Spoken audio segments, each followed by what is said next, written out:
अस्सलाम वालेकुम। प्रोग्राम जुर्म अंजाम के साथ मैं हूं मुजाहिद शेख। आज के जुर्म अंजाम में हम आपको पिछले दिनों एक हाई प्रोफाइल कत्ल होने वाली वारदात के बारे में बहुत सारे अहम इंकशाफात करेंगे। अमीर बलाज टीपू कत्ल केस के मरकज़ी मुलज़म तीफ़ी भट्ट के बहनोई जावेद भट्ट को इसी मुकाम पर कत्ल कर दिया जाता है। दो मोटरसाइकिल सवार आते हैं और कत्ल की वारदात करके मौके से फ़रार हो जाते हैं। इस वारदात में जावेद भट्ट मौके पर जहां बाग हो जाता है और उसकी साथ बैठी हुई अहलिया शदीद ज़ख्मी हो जाती है और उसको फौरी तौर पर अस्पताल में मुंतकिल किया जाता है। लेकिन ये कत्ल की वारदात जहां पर होती है, आप मेरे पीछे देख सकते हैं कि कितनी स्पीड के साथ, कितनी तेज़ी के साथ रोज़ाना की बुनियाद पर हज़ारों गाड़ियां यहां से गुज़रती हैं, मोटर बाइक्स गुज़रती हैं। मसरूफ़ तरीन शारा है जहां पर कत्ल करने की वारदात का इंतखाब किया गया। हम आपको आगे चल के ये भी दिखाएंगे और ये भी बताएंगे कि इतनी मारूफ शारा पर क्यों सेफ सिटी के कैमरास आंखें बंद किए हुए हैं, क्यों अभी तक इन्वेस्टिगेशन पुलिस को कोई सेफ सिटी की फुटेज हासिल नहीं हो सकी। क्या शूटर्स को मालूम था कि जहां पर वो कत्ल की वारदात करने जा रहे हैं वहां पे तमाम कैमरास बंद हैं और इसके इर्द गिर्द कोई प्राइवेट कैमरा भी मौजूद नहीं है। बिल्कुल हमारे पीछे एक सेफ सिटी की कैमरा की जो अक्सबंदी है कैमरे के ज़रिए वो की जा रही है, लेकिन बदकिस्मती है कि उस वक्त ये तमाम कैमरास बंद थे। देखने के लिए अगर देखा जाए तो शायद ये कैमरा यहाँ से थोड़ा सा दूर दिखाई देता है, लेकिन इसकी रेंज इस कदर ज़्यादा है, बहुत दूर तक हर किस्म की होने वाली हरकत को अक्सबंद कर सकता है। लेकिन फिर क्या वजह हुई इस वारदात की सेफ सिटी के कैमरे फुटेज नहीं बना सके?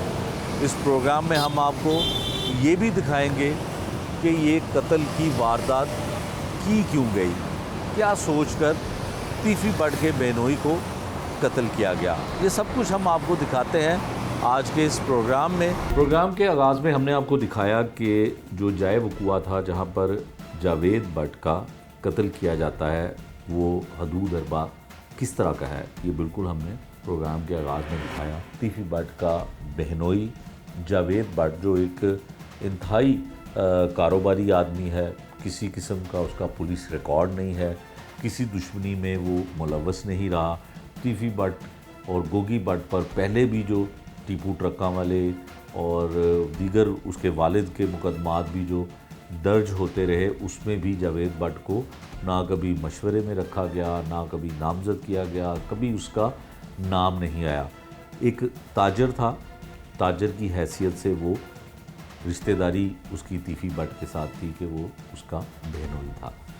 ये चीज़ें वो हैं जो पुलिस खुद भी मानती है, लोग भी मानते हैं, ताजर भी मानते हैं कि इंतहाई शरीफुल नफ्स इंसान था। लेकिन दूसरी जानिब एक इतला ये भी है कि शकील भट्ट जैसे बहुत अच्छे मरासम थे उसके टीपू ट्रक्का वाला के, इसी तरह से एक तो रिश्तेदारी थी जावेद भट्ट की तीफ़ी भट्ट के साथ और दूसरा उसका कज़न भी था, करीबी दोस्त भी था और शायद जो इतलात हैं कि कारोबारी देखभाल करना, कारोबारी लुक आफ्टर करना चीज़ों को, कारोबार के जो रकम का लेन देन है वो सारा कुछ उसके ज़िम्मे होता था। हो सकता है कि वो ये सारी चीज़ें, चूँकि उसके बारे में ईमानदारी की मिसाल दी जाती है, तमाम ताजर जो सामने जनाजे में भी आए उन्होंने भी ये कहा कि वो बहुत ईमानदार और शरीफ आदमी था।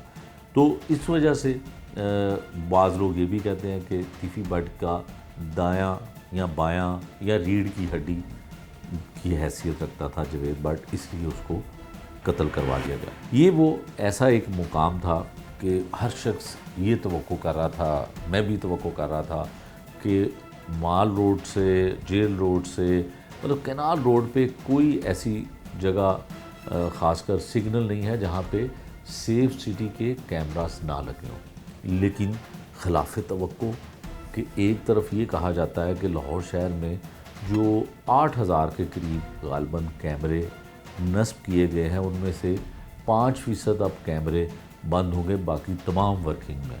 लेकिन इस झूठ का भांडा उस वक्त फूटता है जब इन्वेस्टिगेशन विंग और ऑर्गेनाइज क्राइम यूनिट उस वकूए पे जो कैमरास लगे हुए हैं सेफ सिटी के, उनकी फुटेज मांगता है तो पता चलता है कि वो कैमरे ख़राब हैं।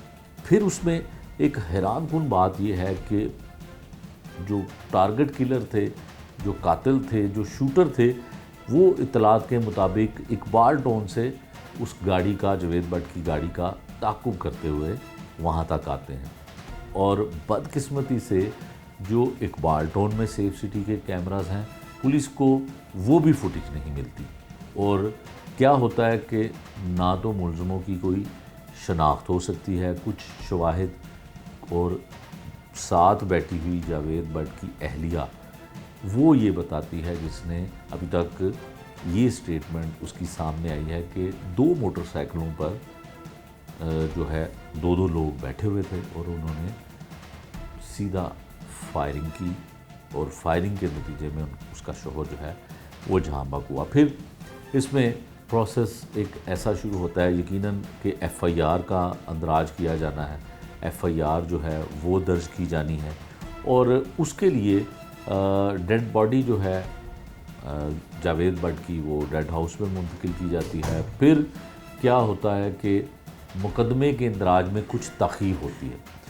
अच्छा, ये वो तमाम बातें हैं जो फौरी तौर पर तो सामने आई नहीं आई, टूट कर कुछ इन्फॉर्मेशन सामने आती रही, लेकिन ये बड़ी अहम दिलचस्प सारी इन्फॉर्मेशन है जो मैं आपके साथ शेयर कर रहा हूँ, क्योंकि कुछ दिन गुजर चुके हैं इस वाक़े को, तो हर चीज़ को जो है वो अब हमने उसको कलेक्ट कर लिया है कि इन्फॉर्मेशन की सूरत में कि क्या कुछ हुआ। रात गए तक तकरीबन ये 12 बजे के बाद, रात 12 बजे के बाद ये एफआईआर दर्ज होती है। अब एफआईआर दर्ज होने का क्या वजूहात थी ये हमें बाद में पता चलती हैं। जो एफआईआर है उसमें हमज़ा भट्ट, जो जावेद भट्ट का बेटा है, वो मुद्दई है हमज़ा भट्ट ने पहली एप्लीकेशन दी जिसमें ऑर्गेनाइज क्राइम यूनिट के एक डीएसपी को उसमें मुल्ज़मान में शामिल किया। फिर एक दूसरी जानिब एक सब इंस्पेक्टर शकील भट्ट, उसको भी नामज़द किया। तो पुलिस जो है वो ये चाहती थी कि ये मुकदमा दर्ज तो किया जाए, लेकिन इसमें पुलिस वालों का, पुलिस अफसरान का नाम नहीं होना चाहिए, क्योंकि ये तो सबको पता था, लाहौर पुलिस के सरबराह को भी पता था, आईजी पंजाब को भी पता था और ऑर्गेनाइज क्राइम के यूनिट के जो हेड हैं उनको भी पता था कि शकील भट्ट का जो अमीर बलाज घराने से ताल्लुक़ तो ज़रूर है, क्योंकि उसने अपनी मुद्दत में एक एफआईआर भी दर्ज करवाई थी। तो एक दुश्मनी की एक और चीज़, पहले तो सिर्फ एक ताल्लुक़ की हद तक था, अब लेकिन मुकदमे का अंदराज हो चुका था तीफ़ी भट्ट पर, गोगी भट्ट पर 506 भी, यानी कि असले के ज़ोर पर किसी को धमकाना। तो वो मुकदमा भी दर्ज हो चुका था। तो एक पार्टी बनकर शकील भट्ट जो है वो सामने आया था और उसके साथ उसी का डीएसपी जो है वो भी सामने आया था। अच्छा, उस डीएसपी का नाम पहले निकला, बताया गया कि जी ये नाम हमने निकाल दिया। तो शकील भट्ट पे कम से कम, बाकी मुल्ज़मान का तो नाम था ही, कि शकील भट्ट पे जो है ये मुकदमा दर्ज किया जाए। ये दूसरी एफआईआर की दरख्वास्त होती है, फिर उस पर भी पुलिस नहीं मानती। फिर क्या होता है कि पुलिस इस बात को जब डिनाई करती है कि हम शकील भट्ट पर भी एफआईआर नहीं देंगे, तो फिर एक धमकी पुलिस की जानिब से लगाई जाती है कि अगर आप इसमें से उस डीएसपी का नाम निकाल चुके हैं और अगर इस सब इंस्पेक्टर शकील भट्ट का भी नाम नहीं निकालेंगे तो पुलिस अपनी मुद्दत में ये एफआईआर दे देगी। यकीनन एफआईआर देने के बाद पोस्टमार्टम होना था, फिर तमाम कानूनी जो तकाज़े उसके हैं वो पूरे किए जाने थे। तो उन्होंने क्या किया कि उस मुकदमे को फिर शकील भट्ट का भी उस एफआईआर में से नाम निकाल दिया गया। अब उस नाम निकालने के बाद 2 मुल्ज़िम उसमें सिर्फ रखे गए। उसमें एक अमीर बलाज का सबसे छोटा भाई अमीर फ़तेह उसका नाम शामिल था, एक कैसर भट्ट का नाम शामिल था। और जो वाक़या और जो वक़ूआ FIR के मतन के मुताबिक बनाया गया है कि 2 मोटरसाइकिलों पर ये दोनों मुल्ज़मान जो हैं पीछे बैठे हुए थे और इनको जावेद भट्ट की जो बेवा हैं, अहलिया हैं, उन्होंने देखा और शनाख्त कर लिया और फिर उन्होंने अपने बेटे को ये बयान दे दिया कि ये कुछ हुआ है, ये लोग थे। ये मुकदमा दर्ज हो जाता है। उसके बाद जावेद भट्ट का जनाज़ा, वहाँ पर कई ताजर बरादरी के लोग उसमें शिरकत करते हैं, वहाँ पे अपना स्टेटमेंट भी देते हैं कि ताजर बरादरी कहती है कि जावेद भट्ट बड़ा शरीफ आदमी था, कारोबारी आदमी था, जो जिस तरह से मैंने आपको पहले बताया उसी तरह के स्टेटमेंट मुख्तलिफ सोशल मीडिया पर उसके दिखाई देते हैं। फिर उसी जगह पर तीफ़ी भट्ट के जो बड़े भाई हैं ख्वाजा अज़हर गुलशन, जो कोई ताजर बरादरी के कुछ ओहदेदार भी हैं, उनकी जानिब से एक बड़ा ही हैरानकुन स्टेटमेंट सामने आता है। वो ये आता है कि इस तमाम मामले का कसूरवार और ज़िम्मेदार लाहौर पुलिस का सरबराह है। लाहौर पुलिस के सरबराह के ऊपर ख्वाजा अज़हर गुलशन इतने खौफनाक किस्म के इल्ज़ामात लगाते हैं कि तमाम लोग देखते रह जाते हैं कि ये बात या ये मामला अब किस तरफ जाएगा। और फिर ना सिर्फ वो इल्ज़ामात लगाते हैं बल्कि एक वार्निंग भी देते हैं कि कल वो, मतलब जिस दिन तदफीन होती है, जनाजा होता है, उससे अगले दिन वो कहते हैं कि एक वो प्रेस कॉन्फ्रेंस करेंगे, उसमें CCPO लाहौर के तमाम जो हवाले से उन्होंने इल्ज़ामात लगाए हैं उसकी हकीकत और उसकी तफसील बताएंगे। अब ये मामला जो है जब सामने आता है तो तमाम मीडिया, तमाम लोग, मैं भी उनसे राब्ता करता हूँ तो उनसे यही कहता हूँ कि आप हमारे साथ ज़रा हमें बताएं कि क्या मामला क्या है। अब ये स्टेटमेंट क्या था उनका, क्योंकि आपको ये बताना बड़ा ज़रूरी है और दिखाना भी बड़ा ज़रूरी है कि उस वक्त उन्होंने सोशल मीडिया पे किसी यूट्यूबर को स्टेटमेंट दिया था जो बड़ा वायरल भी हुआ। पहले आप वो सुनिए कि उनका क्या कहना था, फिर उसके बाद आपको बताता हूँ कि एक नया बयान जो है वो क्या आया और उसकी वजह या उसकी बैकग्राउंड क्या है वो भी आपको बताते हैं। सबसे पहले जो यूट्यूब पे बयान ख्वाजा अज़हर का आया, पहले वो सुनिए। ख्वाजा अज़हर गुलशन साहब ने क्या फरमाया, कुछ कमालात और जमालात का ज़िक्र वो कर रहे थे, बड़े एग्रेसिव नज़र आए थे और उन्होंने कहा कि मैंने इब्तदाई और मुख्तसर सा बयान दे दिया, बस अब आप तमाम लोग प्रेस कॉन्फ्रेंस में आइएगा तो उसमें सारी तफसील जो है वो बताई जाएगी। तो लगता तो यही था कि कोई बड़ा खड़ाक जो है वो होगा, लेकिन ये नहीं हुआ। फिर उसके अगले दिन जब रस्म कुल होती है तो फिर एक ख़बर सामने आती है, वो बड़ी ख़बर दिलचस्प है। उस ख़बर को पहले तो ऑर्गेनाइज क्राइम यूनिट तस्लीम ही नहीं करता, अभी भी नहीं करता, लेकिन उस वक्त भी उन्होंने तस्लीम नहीं किया। लेकिन ये ख़बर दुरुस्त है। वो ख़बर क्या थी वो आपको दिखाते हैं। तीफ़ी भट्ट के बहनोई जावेद भट्ट के कत्ल का ये मामला है। तीफ़ी भट्ट के भाई असर गुलशन को हिरासत में लेने के बाद छोड़ दिया गया। जावेद भट्ट के जनाजे के मौके पर असर गुलशन ने पुलिस के सरबराह के खिलाफ बयान भी दिया था। ऑर्गेनाइज क्राइम यूनिट ने असर गुलशन की गिरफ्तारी के हवाले से लाइल्मी का इजहार किया है। ये खबर आपने सुन ली, ये वो खबर थी जिसमें बहुत सारी बातें नहीं बताई गई, बहुत सारी बातें बाद में अगले रोज़ जो है वो सामने आई। अब ये ख़बर की तफसील क्या है, जो हमारे ज़िम्मेदार ज़राए, पुलिस ज़राए इस बात की तस्दीक भी करते हैं और हमें बताते भी हैं। मामला कुछ ये होता है कि अज़हर गुलशन साहब के घर organize crime unit Iqbal town की टीम जाती है और उनको कहती है कि बड़े इज़्ज़त एहतराम से कि जी आपको हमारे साहब मिलना चाहते हैं और आपको हमारे साथ चलना पड़ेगा। तो वो कहते हैं अगर मैं ना साथ जाऊं तो उन्होंने कहा जी आप अगर साथ नहीं जाएंगे तो हम आपको ले जाएंगे। बहरहाल वो अपनी मर्ज़ी से या ऑर्गेनाइज क्राइम यूनिट की मर्ज़ी से उनकी गाड़ी में बैठकर चले जाते हैं और वहाँ पे ऑर्गेनाइज क्राइम यूनिट सेंटर में जब वो पहुँचते हैं तो वहाँ पर ऑर्गेनाइज क्राइम यूनिट के सरबराह के साथ उनकी मुलाकात होती है। ये ख़बर वो है जो पहले मंजर आम पर नहीं है।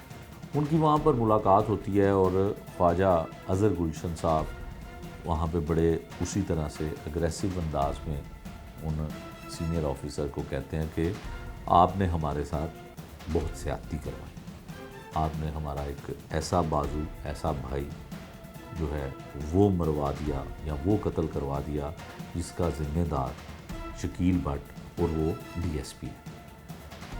अब यकीनन इसमें जब मीटिंग हुई तो बहुत मुख्तसर से, इंतहाई मुख्तसर से लोग थे, तो वो ये सीनियर ऑफिसर की जानिब से उनको कहा जाता है कि ख्वाजा साहब आपके क्या तहफ़्फ़ुज़ात हैं हमें बताएं। वो ये कहते हैं कि हमारा एक दुश्मनी का सिलसिला, उनके भाई का उस घर के साथ दुश्मनी का सिलसिला काफ़ी बरसों पुराना है, और इसमें जब ये दुश्मनी फिर शिद्दत अख्तियार करती है तो पुलिस की जानिब से यकतरफ़ा कार्रवाइयाँ काफ़ी सारी होती हैं, जिसका ज़िम्मेदार कम से कम शकील भट्ट तो है जो सब इंस्पेक्टर है।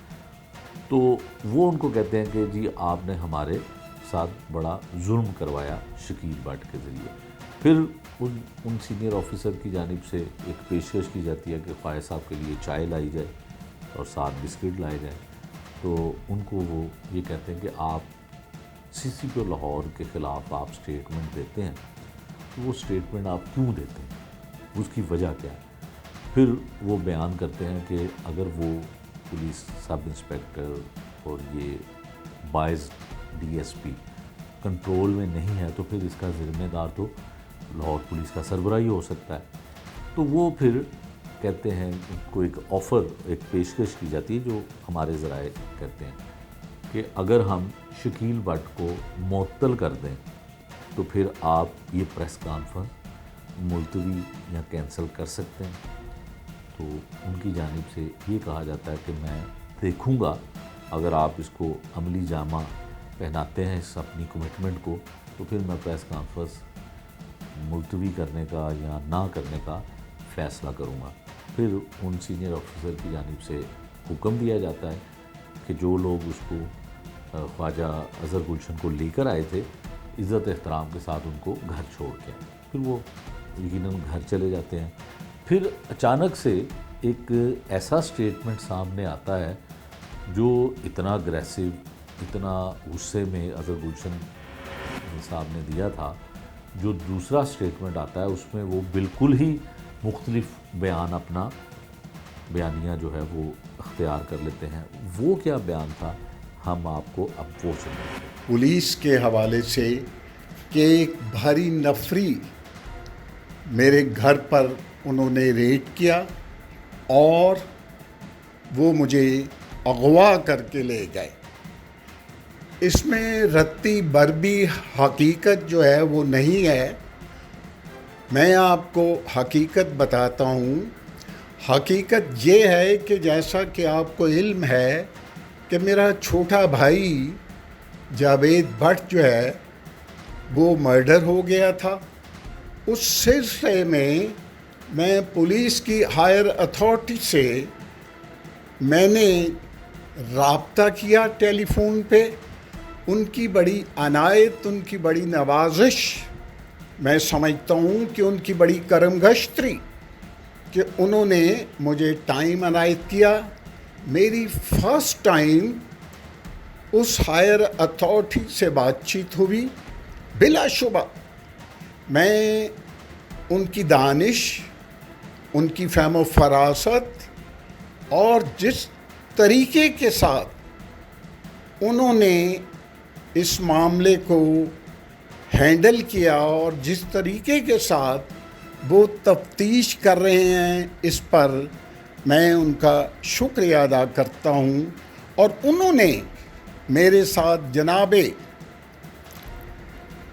CCPO लाहौर बिलाल कमियाना साहब से मेरे जो ख़दशात थे उसके बारे में मुझसे पूछा और मैंने अपने ख़दशात का इजहार किया, जिस पर उन्होंने कुछ मुझे चीज़ें बताईं, जिसके बाद मैं ये समझता हूँ कि वो जो कन्फ्यूजन जो था, जो पैदा किया गया था, वो सिर्फ एक तरफा था, डिसइंफॉर्मेशन थी, उसमें बिल्कुल कतई तौर पे कोई हकीकत नहीं थी। लिहाजा मैं ये समझता हूँ कि जनाब CCPO लाहौर बिलाल कमियाना साहब जो हैं वो बिल्कुल इसमें गैर जानबदार हैं, और मैं इस सिलसिले में बहुत खुश हूँ, और जिस तरह वो मेहनत कर रहे हैं इस पर मैं उनको खराज तहसीन पेश करता हूँ। और मैं ये समझता हूँ कि अब कोई जवाज़ नहीं रहता। मैं बिल्कुल सेटिस्फाई हूँ जो तफ्तीश हो रही है, और मैं अब प्रेस कॉन्फ्रेंस या कोई भी स्टेप जो है वो कतई तौर पे मैं समझता हूँ अब उसकी कोई ज़रूरत नहीं रही। तो बेटा खुश रहें, मैं आपके लिए दुआगो हूँ। मैंने तमाम जो हकीकत है वो आप पे मनसा शहूद कर दी है, तो इन्हीं अल्फाज के साथ मैं इजाज़त चाहूँगा। ये आपने बयान सुना ख्वाजा अजहर गुलशन साहब का, जो उनके वहाँ की ऑर्गेनाइज क्राइम यूनिट की मीटिंग के बाद या उनकी जो वहाँ पे विज़िट होता है या हिरासत में लिया जाता है, जो भी आप कह लें, उसके बाद जो बयान सामने आता है वो ये ताज़ा तरीन बयान है। और अब ख्वाजा अजहर गुलशन साहब से हमने फ़ोन पे भी बात की, और ये वो बयान है जो उन्होंने ख़ुद हमें मोबाइल पे व्हाट्सएप किया और साथ अपनी पिक्चर भी दी, तस्वीर भी दी, जो हमने आपको स्क्रीन पे दिखाई है। उनकी इजाज़त से, उनकी रज़ामंदी से हमने इसको टेलीकास्ट किया। उसके बाद फिर ख़बर एक आती है कि CCPO लाहौर के हुक्म पर सब इंस्पेक्टर शकील भट्ट को मुअत्तल कर दिया गया। उनको जो है वो उसकी रिपोर्ट भी लिखी जाती है, उसको कुछ घंटे बड़ा रखा जाता है। अब तफ्तीश इसके पास जाती है, क्या CIA यानी कि ऑर्गेनाइज क्राइम यूनिट ही इसकी तफ्तीश करेगा इस केस की, या अभी इन्वेस्टिगेशन विंग के पास ही ये अभी तक तफ्तीश है वो करता है। यकीनन इसमें कोई ना कोई चीज़ नई डेवलप हो रही है। इसमें एक सबसे अहम चीज़ एक और सामने आई है, जो स्पेशल रिपोर्ट वज़ीर आला पंजाब को भिजवाई गई। उसमें सेफ सिटी कैमरों का जिक्र किया गया। शूटर्स को कैसे पता चला कि जहाँ पे वो वारदात या कत्ल करेंगे वहाँ पे लगे हुए कैमरे काम नहीं कर रहे हैं, ये उनको कैसे पता चला? ये बड़ा अहम और सवालिया निशान है इस तफ्तीश में। वो रिपोर्ट क्या थी, उसमें क्या तहरीर किया गया, वो भी देखिए। जावेद भट्ट कत्ल के हवाले से हमने इस प्रोग्राम में आपको चाहे वक़ूआ भी दिखाया, फिर उसी से जुड़ी कुछ और ऐसी ख़बरें थी वो भी हमने आपको दिखाई। अब हम कुछ इस पे माहिराना राय लेने के लिए सीनियर सहाफ़ी हैं एहसन ज़िया साहब हमारे साथ, उनसे कुछ बातें करेंगे। फिर माहिर कानून हैं नसीर कंबो साहब, इनसे भी कानूनी राय लेंगे।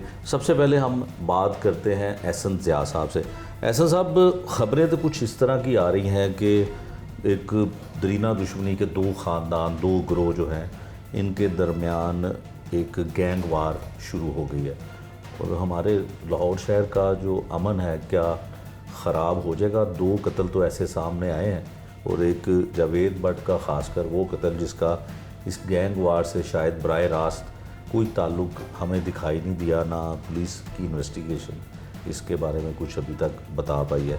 क्या होगा, वाकई कत्लो गारत शुरू हो गई है या मज़ीद कोई नुकसान हो सकते हैं जानी?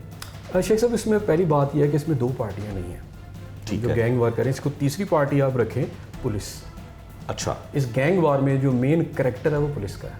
ठीक है। और इनका बड़ा डीवियस रोल है।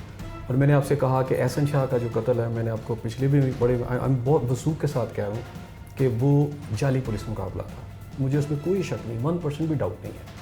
और पुलिस ने जो कुछ उसको किया और उसके बाद जो एविडेंसेस, सर्कमस्टेंशियल एविडेंसेस हैं, या आप जियो फेंसिंग कर लें या कुछ साइंटिफिक देख लें या मौके की इशारतें सब देख लें, वो सब इस तरफ बड़ा खुल के पिन पॉइंट कर रही हैं कि ये एक जाली पुलिस मुकाबला।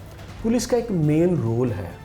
और ये जो गैंग वॉर है जैसे आप कह रहे हैं, डेफिनेटली मुझे भी लग रहा है कि अभी कुछ और लोग भी इसमें उनकी जानें जाएंगी, लेकिन इसमें पुलिस का रोल जो है ना बड़ा इंपॉर्टेंट है। अगर वो दुरुस्त होता तो शायद ये गैंग वार शुरू ही ना होती। और पुलिस का रोल इस तरह देख लें कि ये दिन ब दिन उसमें और ड्यूबियस होता चला जा रहा है। पहले तो शायद एक शकील भट्ट था, मुझे अब ये लग रहा है कि बहुत सारे सीनियर पुलिस अफसर भी इसमें इन्वॉल्व है। अच्छा, यानी इस सारे के अंदर जो सिलसिला इस तरह होता है कि हमने माजी के अंदर भी देखा, जो मैंने क्राइम रिपोर्टिंग आज तक की, कि बाज़ औक़ात जब इस तरह की गैंग वॉर्स शुरू होती हैं तो दरमियान में थर्ड मेन पार्टी होती है पुलिस। उनके लिए बड़ा आसान तरीका होता है कि गैंग वार शुरू हो जाए, वो आपस में भी मार रहे होते हैं और फिर पुलिस भी उनको मार रही होती है और पुलिस दोनों तरफ से साथ कमा भी रही होती है। ठीक है, इसी तरह गैंग्स को ख़त्म किया जाता है। ठीक है, इसे पुलिस की आप पॉलिसी समझ लें किस तरह। ये जो दो बड़े गैंग है काफ़ी अरसे से चल रहे हैं, इसमें जो एक गैंग है जो तीफी और गोगी भट्ट है, बुनियादी तौर पर आज तक वो इतना सर्वाइव कर गए या आज तक उन्होंने बहुत सारे अपने मुखालफिन को ख़त्म कर दिया, तो पीछे जो सबसे बड़ी सपोर्ट थी उन्हें लॉ इन्फोर्समेंट एजेंसीज़ की रही। ठीक है, मैं इसे पर्सनली जानता हूँ। उनमें पुलिस के अंदर भी डिवीजन हो जाती है। ठीक है, पुलिस के कुछ अफसरान जो होते हैं वो एक ग्रुप के साथ चले जाते हैं और पुलिस के कुछ अफसरान जो होते हैं दूसरे ग्रुप के साथ। अभी भी ये सिलसिला है? बिल्कुल इसी तरह। एक दौर में शफकात साहब, आबिद बॉक्सर और आप बाकी कुछ DSP थे वो एक तरफ चले गए थे, शफकात साहब एक तरफ चले गए थे। ठीक है, इसी ग्रुप्स के अंदर जब लड़ाइयाँ चल रही थी। ठीक है, वही सिलसिला अब भी चल रहा है। ठीक है, जिसके अंदर ये स्टार्ट हुआ है काम। और इसमें देखें डीबीएस रोल में इसलिए कह रहा हूँ कि इसमें जितने अभी तक कत्ल हुए हैं, लाहौर के अंदर एक बहुत बड़ी टेक्नोलॉजी आ चुकी हुई है जिसको आप सेफ सिटी कहते हैं। और लोग और पुलिस अफसरान जो वो तो टेक्नोलॉजी सिर्फ एहसन साहब नाम की है ना। आप देखें कि जहाँ पे ये वकूआ होता है वहाँ के सेफ सिटी कैमरास जो हैं वो बंद हैं। जी बिल्कुल, वो बंद क्यों हैं? अब मैं फिर आपसे कह रहा हूँ 7,800 कैमराज हैं। ठीक है, इसमें आपको मज़े की बात बताऊँ, पहले इनके सिस्टम को अब मैं चाहता हूँ कि थोड़ा एक्सपोज हम करें ये क्या कर रहे हैं। 7,800 कैमरा 2016 में ये प्रोजेक्ट आया और इस पर अब तक अरबों रुपए टैक्स पेयर के लग चुके हैं। और ये दावा करते रहे कि जनाब इसमें से हम जो है ना बहुत ज़्यादा मुजरिमों को पकड़ते हैं, लेकिन इनकी जो इसमें पहले थोड़ा सा मैं बता देता हूँ इनकी परफॉर्मेंस क्या है। 2017 के अंदर सबसे बड़ा जो केस हुआ था वो चेरिंग क्रॉस पे हुआ था, जहाँ पुलिस वाले मरे थे, 2 सीनियर पुलिस अफसरान भी उसमें कैप्टन मुबीन शहीद थे। वहाँ भी इनके कैमरे काम नहीं कर रहे थे मेन पंजाब असम्बली के सामने। ठीक है, ये सूरत हाल थी। अच्छा, वही सूरत हाल हमें आज भी नज़र आती है कई सालों बाद। कई सालों के बाद उसी तरह नज़र आ रही है।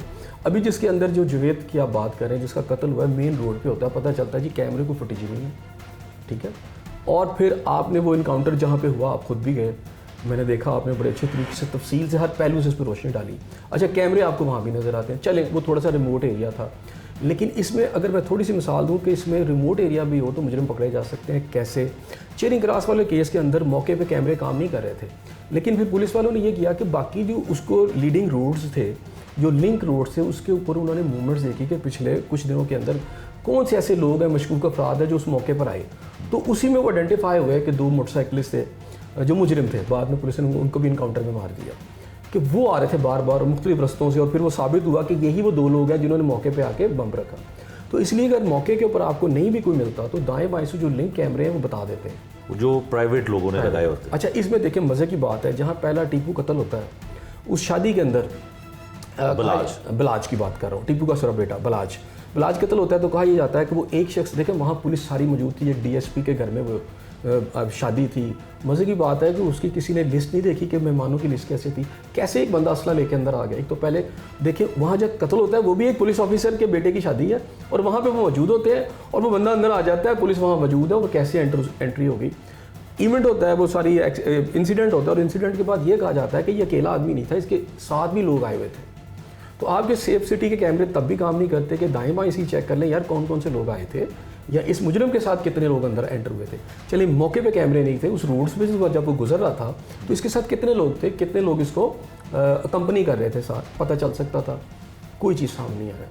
उसके बाद आप ये इनकाउंटर वाली बात करते हैं, इनकाउंटर जहाँ पर हुआ वहाँ पर भी कैमरे लगे हुए हैं। सिर्फ मैं ये कह रहा हूँ कि चले वो थोड़ा सा रिमोट एरिया जहाँ जाके उन्होंने किया, लेकिन वो जो मेन रोड उसको लगती हैं जहाँ से पुलिस आई साथ, वो तो दिखाया जा सकता है ना कि जब साहब यहाँ पे एक चीज़ बताइएगा कि जो पुलिस इनकाउंटर हुआ, जिसको आप तो जाली करार देते हैं, मैं उसको जुर्रत नहीं करता, मुबैना करार देता हूँ, वहाँ पे भी कैमरा नहीं थे, और जहाँ पे ये कत्ल हुआ है वहाँ पे भी कैमरा नहीं थे। तो कोई कड़ी जुड़ती है? देखिए इसमें तो बड़ी ज़बरदस्त कड़ी जुड़ती है। आपके इस वक्त पंजाब पुलिस के IG साहब हों या CCP और लाहौर हों या DIG लाहौर हो, वो CM को ये बताते हैं कि जनाब लाहौर में क्राइम कम हो गया। उनसे पूछा जाता है जी क्राइम कैसे कम हो गया, वो कहते हैं जी सेफ सिटी के कैमरों से और वो जो कॉल्स आती हैं 15 की, उससे हम ये सारा अक्स करते हैं। अच्छा, जिनकी बेस के ऊपर ये सारा डाटा ऊपर पहुंचाते हैं वो सिस्टम ही डिसफंक्शनल है। बैटरियां चोरी हो गई, बैटरियां चोरियां, कैमरे उतर गए हैं, अच्छा खराब मजे की हैं। बात है, ये सारे इंसिडेंट जहाँ जहाँ वहाँ कैमरे काम नहीं कर रहे। इट मीन्स कि पुलिस के अंदर हाई उनकी जो हायरार्की है उसके अंदर भी लोग ऐसे मौजूद है, जब ये इंसिडेंट किया गया तो उनकी नॉलेज में थे ये, और उस जगह पर किए गए जहाँ पर कैमरे कातलों को शायद पता था, इन्फॉर्मेशन थी तो वो उस पे ला रहे हैं ना। अब देखें वो 2 मोटरसाइकिल, ये जो अभी लास्ट हुआ है जावेद भट्ट वाला, तो क्या मोटरसाइकिल वालों को क्या खबर कैसे आ गई कि जनाब इधर जहाँ पे मर्डर करेंगे तो यहाँ पर कैमरे लगे होंगे। देखिए ये जो मर्डर हुआ है ये रैकी के साथ हुआ है। वो बंदा स्कूल से बच्चों को लाता था, टाइमिंग का पता था, उन्होंने उसकी रैकी की होगी, रैकी के अंदर उन्होंने पूरा रोड देखा होगा, उन्हें ये भी पता होगा कि यहाँ कैमरे काम नहीं कर रहे, उन्होंने उसकी चॉइस की होगी, वहाँ जाके उन्होंने ये कहा। अच्छा एहसन साहब, नसीर कंबो साहब से बात करें। नसीर साहब, मैंने तो अक्सर सुना कि अदालत में अक्सर जज साहिबान जो हैं माजरत कर लेते हैं किसी केस की कि जी मैं फ़लाँ शख्स का जो है वो कानूनी मशीर रहा हूँ या वकील रहा हूँ तो मैं अब जज बन गया हूँ, ये मैं केस नहीं सुनना चाहता। ये जो अमीर बलाज कत्ल केस से लेके एहसन शाह से लेके जावेद भट्ट तक जो कत्ल हुआ है, इसमें एक बंदे का बड़ा अहम किरदार है। वो उसका अहम किरदार ये है कि उसमें शकील भट्ट है, सब इंस्पेक्टर, वो तफ्तीश कर रहा है, लेकिन वो बाद में ये भी साबित होता है कि चूँकि ये खुद ही पुलिस वाले उसको सस्पेंड कर देते हैं, मुअत्तल कर देते हैं कि वो बाइज्ड है। मुकदमे के जो मुलज़िम हैं पहले केस के, वो कहते हैं कि जी शकील भट्ट हमारे साथ ज़्यादती कर रहा है। फिर उसके बाद वो उसको जावेद भट्ट कत्ल केस में FIR में शामिल करना चाहते हैं, लेकिन मुद्दई जो हैं वो इसमें कामयाब नहीं हो पाते हैं।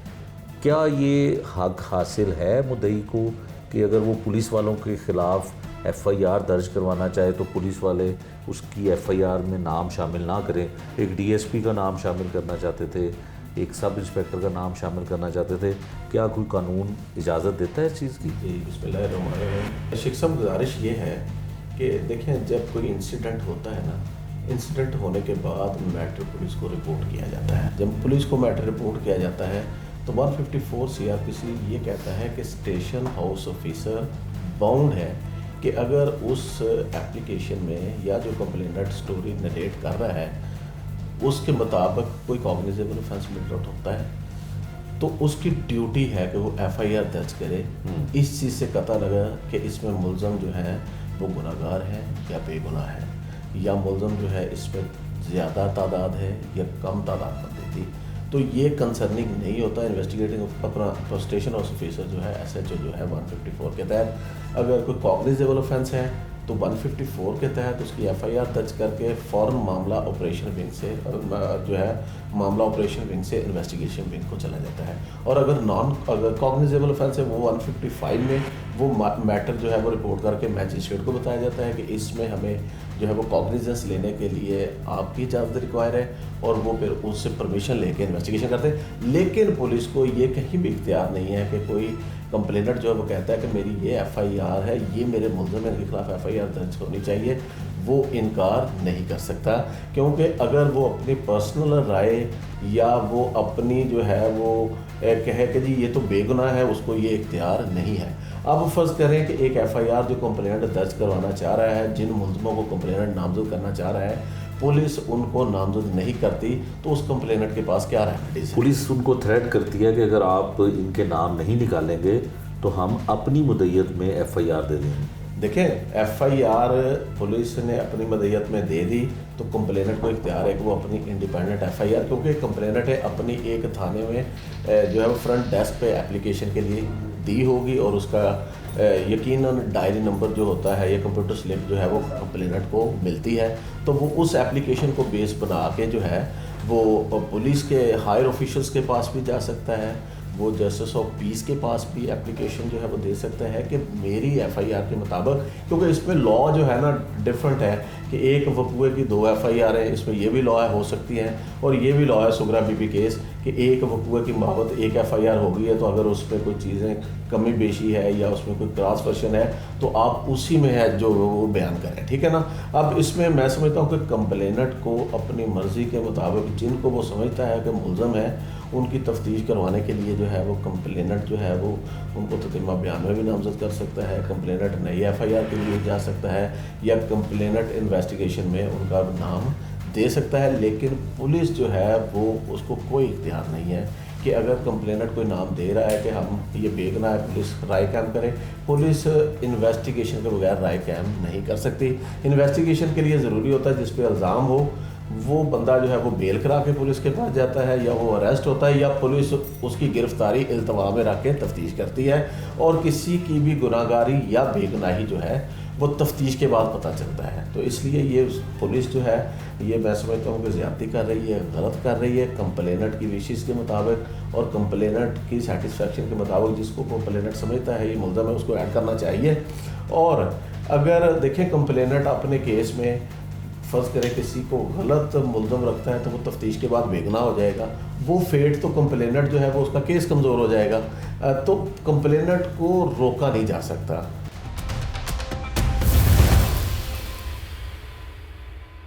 अच्छा एहसन साहब, इस केस में एक और पहलू बड़ा है, एक इन्वेस्टिगेटर विंग आपको पता है एक और बन गया, वो है सोशल मीडिया।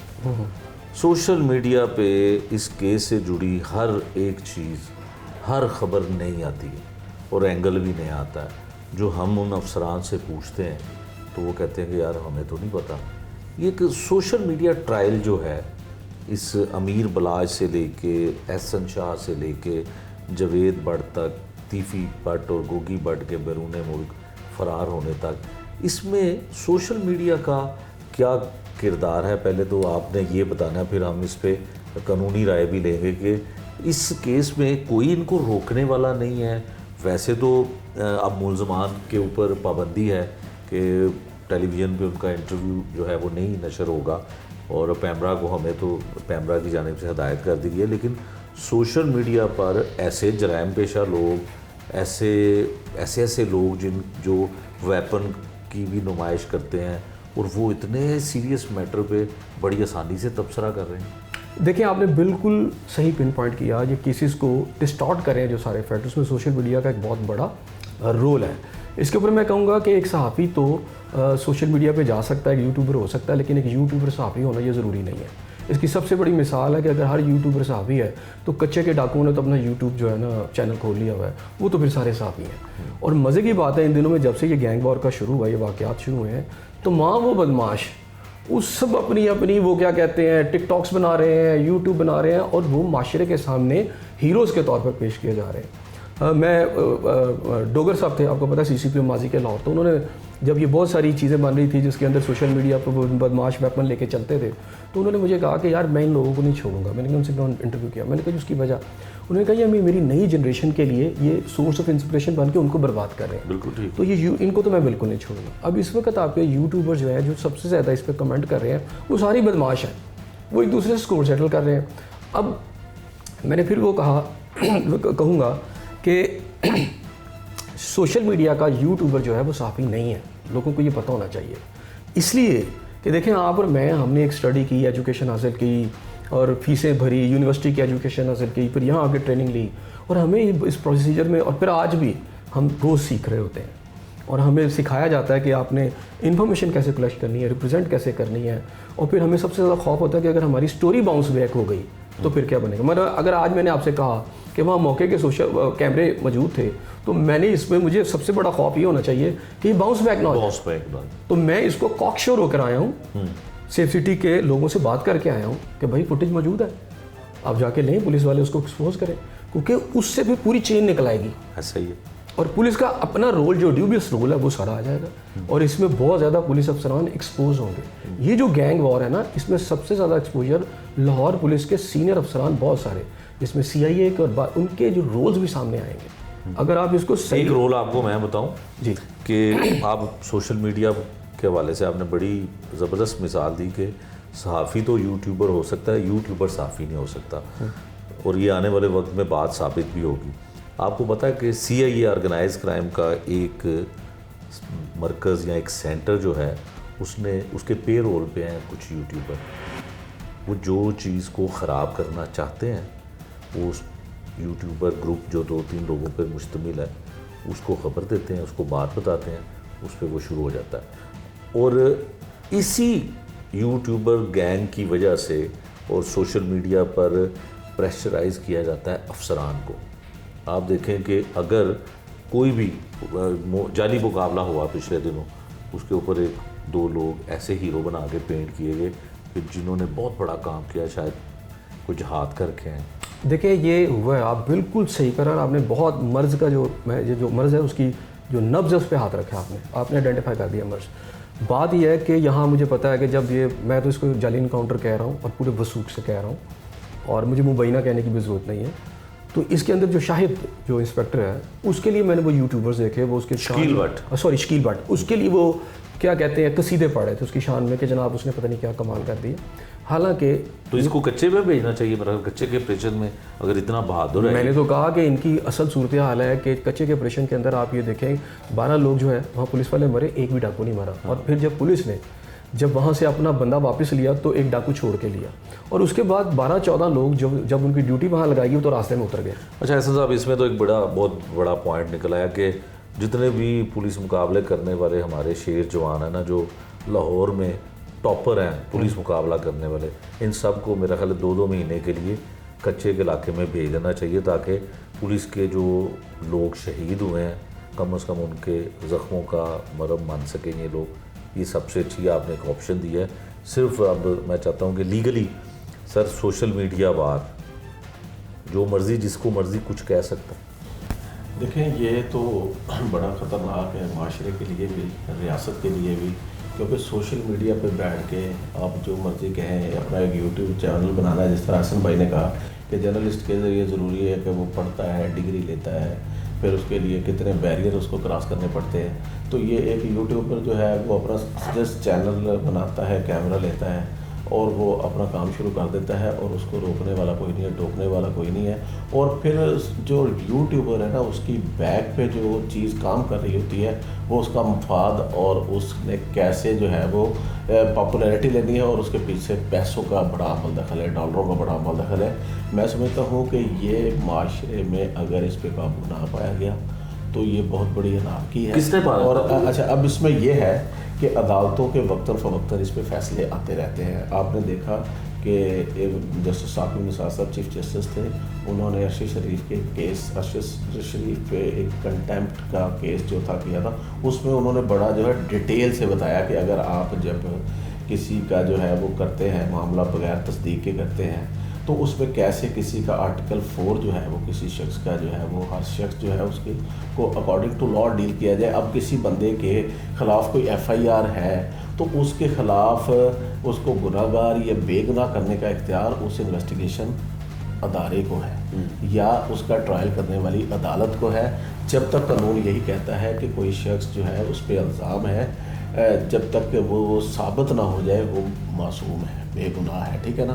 तो लिहाजा अब जब इस तरह कोई मामला सब जुडिस होता है, किसी इन्वेस्टिगेशन एजेंसी के पास होता है या किसी अदालत में होता है, और उस पर यूट्यूबर जो हैं वो एक बयानिया बनाते हैं, कभी मुल्ज़िम के हक़ में बना देते हैं, कभी कंप्लेनेंट के हक़ में बना देते हैं। बेसिकली जो आर्टिकल 10A है ना फेयर ट्रायल का, वो बड़ा जो है वो शदीद तरीके से इन्फ्रिंज होता है।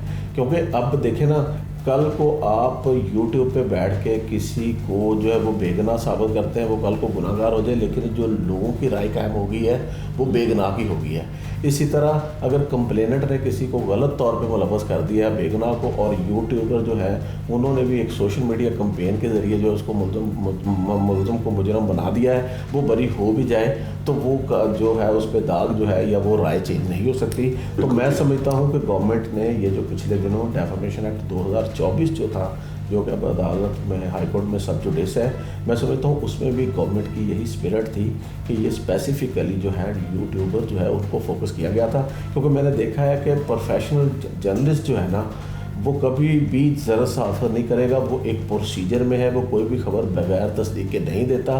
और ये जो यूट्यूबर हैं या जो अपने चैनल बना के बैठे हैं बेशुतर बेमहार, इनको कोई पूछने वाला नहीं है, तो ये जो है वो ये सारे मसाइल की जड़ हैं।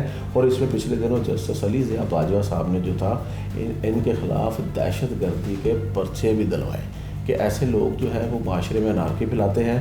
मतलब एक काम, आप एक मुलज़म है, अभी वो उस पर इल्ज़ाम है, साबित होना है, कल को वो मुलज़म बनेगा, मुजरम बनेगा, आप ज़बरदस्ती उनसे कन्फेशन करवा रहे हैं। आप रोड पे खड़े होकर ट्रैफिक वार्डन के साथ खड़े होकर आप लोगों के लाइसेंस, ट्रैफिक लाइसेंस चेक कर रहे हैं, आप लोगों की जो है वो रजिस्ट्रेशन बुक चेक, वो ड्यूटी उस ट्रैफिक वार्डन की हमारी नहीं है। हाँ, शेख साहब, इसमें अहम बात मैं समझता हूँ कि एक यूट्यूबर सहाफ़ी जो है वो इस तरह बस बन सकता है कि अगर आप लाहौर में सहाफ़ी बनना है तो आप हालोड चले जाएँ, एक और किसी प्लाजे में चले जाएँ, वहाँ से कैमरा लें, मोबाइल लें और एक माइक पकड़ें तो आप सहाफ़ी बन गए। इसका मतलब ये है कि फिर आप पंजाब यूनिवर्सिटी समेत तमाम यूनिवर्सिटियाँ बंद कर दें जहाँ सहाफ़त की एजुकेशन होती है, और ये सारा सिस्टम बंद करें और फिर सारे पाकिस्तानी सहाफ़ी हैं। और देखें एक ऐसा मुल्क जहाँ पर आप यूट्यूबर होकर वकील नहीं बन सकते, यूट्यूबर होकर डॉक्टर नहीं बन सकते, यूट्यूबर होकर आप इंजीनियर नहीं बन सकते, वहाँ यूट्यूबर होकर आप सहाफ़ी बन जाते हैं। एहसन साहब, जावेद भट्ट और एहसन शाह गैंगवार जहाँ से हमने शुरू किया, खदशा है, आखिरी 1-2 लाइनें फिर खम्बू साहब से पूछ। देखें, ये खदशा है नहीं बल्कि होंगे। इसमें एक तो दोनों पार्टियां एक दूसरे का करेंगी और इसमें पुलिस भी इनको मारेगी, दोनों तरफ से मारेगी, ठीक है ना। ये अब देखिएगा ये फैलते चले जाएंगे। लेकिन इसको मैं फिर कह रहा हूँ कि अगर आप, और ये मेरा हाल CM लेवल से नीचे नहीं होगा, हाँ अगर CM जो है मरीम नवाज़ साहबा इसके ऊपर अभी ज़रा तवज्जो दें और इसको ज़रा देखें, क्योंकि मियाँ शहबाज शरीफ साहब के दौर में भी ये इनकाउंटर्स हम देखते रहे हैं। और ये जो ख़ानदान है तीफ़ी भट्ट और गोगी भट्ट, वो कैसे उनके साथ मुलाकात करता था, कैसे दुबई में माफ़ियाँ मांगी, ये इनका ताल्लुक मुस्लिम नून की क़यादत से हमेशा से दोनों तरफ से रहा है। दोनों की तरफ से प्रोटेक्शन दी जाती है, दोनों ख़ानदानों की मैं बात कर रहा हूँ, ठीक है। इस वक्त मरीम नवाज़ साहब, फिर मैंने आज कहा सेफ सिटी कैमरों की फुटेज निकालें, इनकाउंटर के ऊपर देखें कि इनकाउंटर जाली था कि ये सही था, वहाँ से निकालें। आज ये जावेद का जो कत्ल हुआ है उसकी बिल्कुल फुटेज सेफ सिटी में मौजूद है, ये ला ही नहीं रहे बाहर। उसमें से वो जो आइडेंटिफाई करें वो लोग कौन थे, उन्हें भेजा किसने था, उसके पीछे कौन है, आपको पुलिस अफसरान के ताने बाने इसमें निकलते नज़र आएंगे सारे।